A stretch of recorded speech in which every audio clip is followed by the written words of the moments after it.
Get ready for the dictation. Start. Mr. Vice Chairman, Sir, the compulsory deposit scheme, which was introduced in 1974, was partially withdrawn in 2007 for the lower income group, and it has continued for income groups having an income of rupees 15 lakh and above per year. Sir, the objective of the bill is laudable as being anti-inflationary and to save what is called conspicuous consumption. But is the government really serious about the whole matter? Sir, it has been reported in the press that the government wants to impound 50% of the dearness allowance due to the central government employees. Why has this dearness allowance become due? It became due from the month of March and May this year because the average 12 monthly index crossed 400 and 408 respectively. Not only that, last month a third installment has become due because the industrial consumer price index has gone up to 453. All this is because the government's policy about controlling the prices has been a complete failure. Without controlling the price line, the government will not be able to achieve anything. It will help neither the country nor the poor sections of the people. I think this government has not decided what should be its price policy. The price policy has to be integrated with the policy relating to incomes and wages, and unless this policy is settled by the government, it is no use having only the compulsory deposit scheme against those who are regular monthly salaried workers or those of higher income groups. But even though they may be of higher income groups, with the high escalation of costs and the index going up so steeply, their purchasing power is already eroded. Therefore, I would like to know from the government what steps it is going to take for the stabilization of cost of living, which has to be the main objective of any economic policy. Sir, stabilization of cost of living has been given a go by. Nothing has been done to control the prices. On the other hand, black market and a parallel economy are flourishing. Prices of ordinary vegetables like the cauliflower are rupees 25 per kilo and tomatoes are selling at rupees 28 per kilo.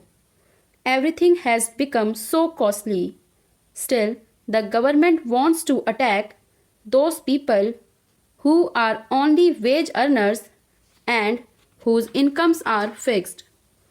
There is a fear that with the financial accounting year coming to a close, the bonus question will come up, and this government, which has no other policy except to fleece the workers and its employees, will come forward with a sort of an ordinance or a bill by which they will deprive the workers of their bonus, or they may ask them to deposit it with the government.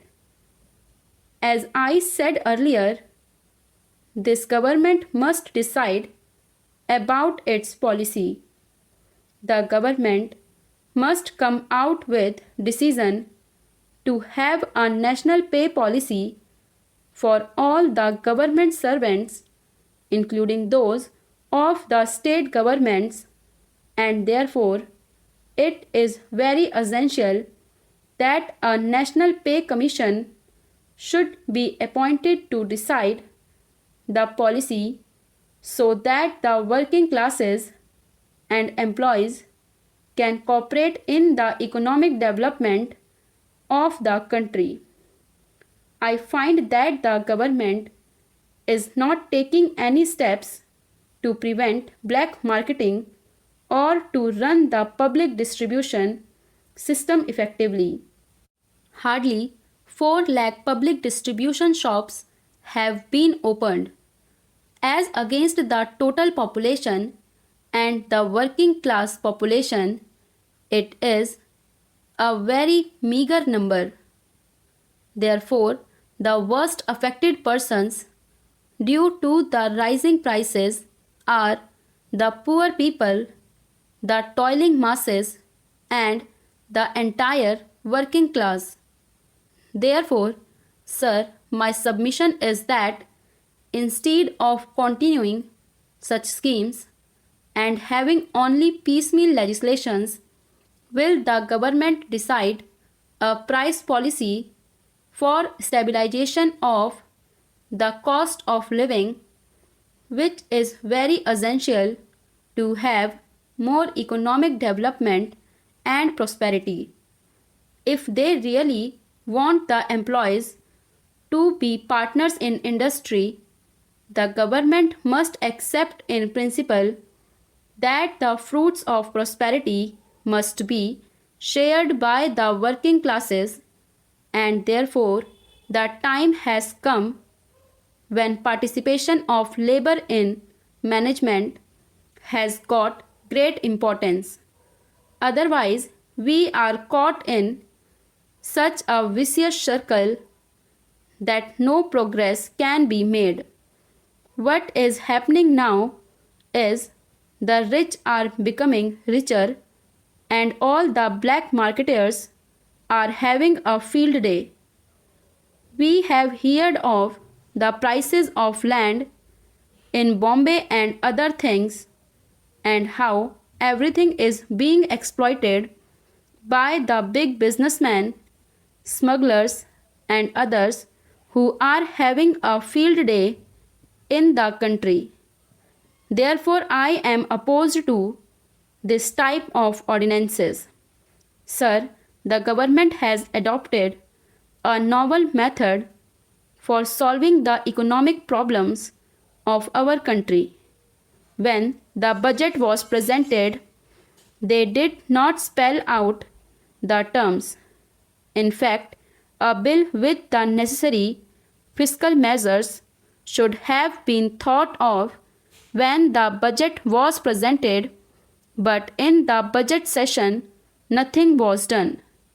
Recently, the prices of petrol and other petroleum products were increased without any indication in the budget.